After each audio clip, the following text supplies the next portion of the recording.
Hello everyone, আসসালামু আলাইকুম। আজকে রান্না করলাম ট্যাংরা মাছের চচ্চড়ি আলু দিয়ে। প্রথমে তেল গরম করে পেঁয়াজ দিয়ে দিয়েছি। পেঁয়াজ লাল করে হলুদের গুঁড়ো, মরিচের গুঁড়ো, ধনিয়ার গুঁড়ো, জিরার গুঁড়ো, লবণ স্বাদ মতো দিয়ে ভালো করে কষিয়ে নিচ্ছি। কষিয়ে নেওয়ার পর মাছগুলো দিয়ে দিলাম। মাছগুলো দিয়ে একটু অনেকক্ষণ কষিয়ে নিব। হালকা মাছটা নাড়াচাড়া করে একটু পানি দিয়ে হালকা কষিয়ে নিব। কিছুক্ষণ নেড়ে নিলাম। এরপর মাছগুলো ভালো করে কষাবো।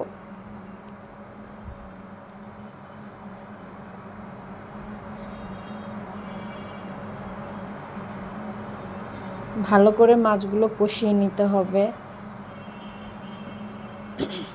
মশলার সাথে। এখন আলু অ্যাড করে দিব।